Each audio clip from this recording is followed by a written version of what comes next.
اعوذ بالله من الشیطان الرجیم بسم الله الرحمن الرحیم. ګرانو کتونکو یو مسله روانه ده چې ډېر لوی اختلافات جوړ دي په دې سوشل میډیا باندې به تاسو وینو. هغه مسله جشن عید میلاد النبی صلی الله علیه وسلم. آیا میلاد النبی ثابت دی د ثواب ول عمل دی کنه ثابت نه دی او دا هرنګ د ګناه ولا یو فعل دی یو عمل دی؟ نو په دې باندې به ان شاء الله تفصیلی خبرې کوو، ځکه چې یو خبره خدا سي چې ثابت وي اونده هرنګ د فضایل ولم وي د برکات ولم وي د خیر ولم وي، نو باید چې په دې باندې موږ وګڼېږو او اونده هرنګ خپل عوام ورونو ته خپل دوستانو ته د مساله واضح کو چې دا یو حقیقي مساله ده او په دې کې چې کوم د انسان ته په دې میلاد النبی باندې ثواب او اجر ملاویږي. په دې باندې به ان شاء الله چې دلایل وړاندې کوو، دلایل به پیش کوو هم د قرآن نه او د هرنګ د احادیثو نه، او بیا چې د مونږ کوم علمای متقدمین دي د هرنګ څلور مذاهبو ائمه اربعه دي، ورسره نور چې کوم لوی محققین علما تیر شوي دي، هغوی نه بیا پوښتنه کوو، د هغوی کتابونه به ګورو چې آیا د میلاد النبی دا په دې کې ثواب شته دی او دا ثابت دی او کنه. نو لہذا تفصیلا ان شاء الله گفتگو به بیانېږي. لومبنه دا چې د عید میلاد النبی عید څه شي ته رونو عید میلاد النبی ویل کېږي د نبی علیه الصلاۃ والسلام ولادت بیان کړل، یا مطلقاً ویل کېږي د نبی علیه السلام تذکره، که هغه تذکره د نبی علیه السلام د اخلاقو متعلق وي او که هغه تذکره د نبی علیه الصلاۃ والسلام د علم متعلق وي، همدا هرنګې که هغه د معجزاتو متعلق وي، خو چې څومره د نبی علیه الصلاۃ والسلام صفات وي او څومره د نبی علیه السلام تذکره کېږي، دغه چې کوم د عید میلاد النبی ویل کېږي. نو میلاد النبی د خبرې ته ویل کېږي. بیا به راشو دلایلو له چې آیا قرآن کریم نه د عید میلاد النبی ثابت دی او که نه. خلک په تشویش کې دي چې پوره پته ورته ولګېږي، ځکه چې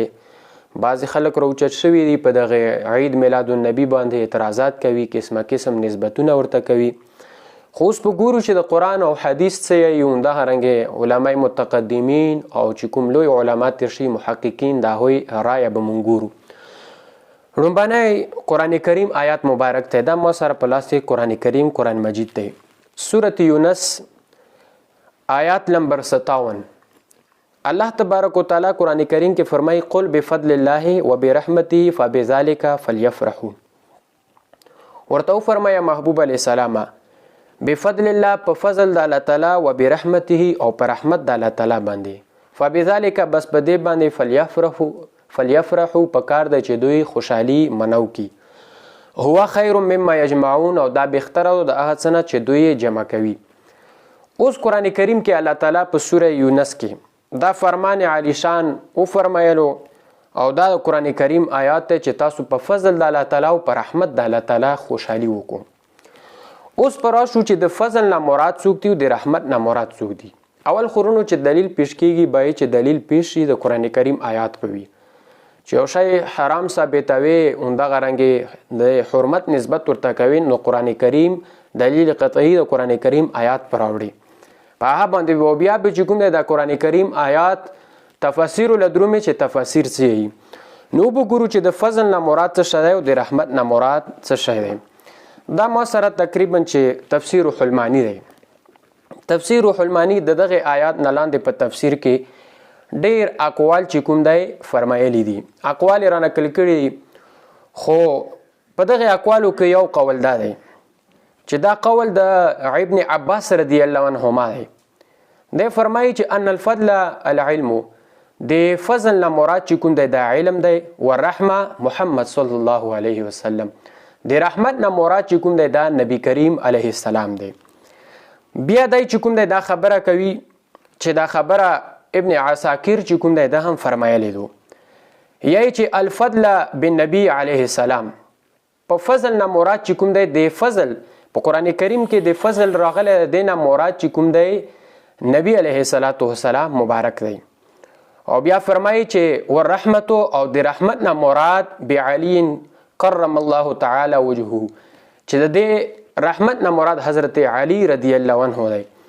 او بیا یې چې مشهوره خبره ده چې دا وصف د رحمت چې کوم دی وصف النبی علیه السلام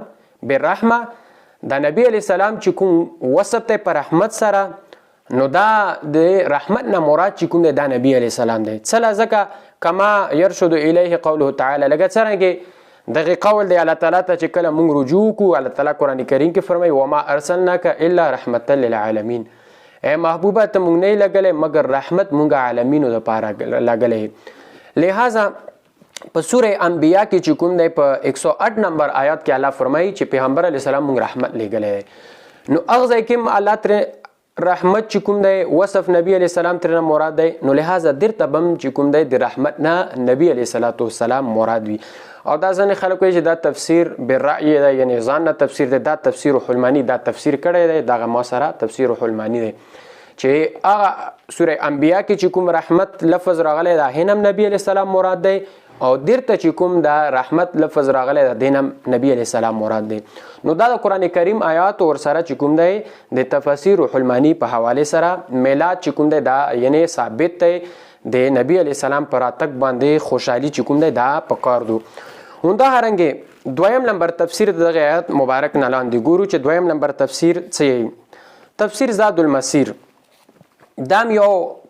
محقق عالم تر شوی دی او دغه تفسیر کړی فرمایي چې ان الفضل الله بشک فضل د الله تعالی چې العلم علم دی ورحمته او رحمت د الله تعالی په دغه قران کریم کې محمد صلی الله علیه وسلم یعنی نبی کریم علیه الصلاۃ والسلام مبارک دی نو مطلب دا چې د قران کریم آیات مبارک مون پیش کړلو او ورسره چې کوم د تفاسیر او حوالجات پیش کړل نو لہذا د فضل نه مراد چې کوم دی دا یا علم دی یا چې کوم دی هندغه نام نبی علیہ السلام مراد دی او یا چې کوم دی د رحمت نه مراد نبی کریم علیه السلام دی نو الله فرمایي چې په فضل د الله تعالی او په رحمت د الله تعالی باندې تاسو خوشحالي وکړو یعنی په رحمت د الله تعالی په نبی کریم علیه السلام پر راتګ باندې خوشحالي وکړو نو لہذا دا یو د قران کریم آیات چې میلاد النبی باندې مونږ پیش کړلو او په سره چې کوم د تفسیر د حوالو نه داسې چې قران کریم آیات وای او تفسیر له رجوع نه کې لہذا مونږ رجوع وکړه تفاسیر او تفاسیر مونږ ته دا خبره وکړه چې د رحمت نه مراد نبی علیه السلام دی د نبی علیه السلام پر راتګ باندې خوشحالي پکار دو ان شاء الله مخکې به چې کوم د دلایل روان وي دا یو دلیل در سره قوي دلیل در سره وارو او دلیل پیش کېدل هم دا طریقه وي دا نه چې زما لاس دلایل پیش کړل او مطلب دی یو عام عالم خبره وکړي یا چې کوم د نه تفاسیر وګوري او نشای او وایي چې الف لام میم ذالک الکتاب دغه دا ثابت شو چې میلاد نشته ورکه دینه چیرته ثابت دي نو لہذا پورا دلیل به کې وضاحت پکوي دا نه بعد چې کوم بیا خبري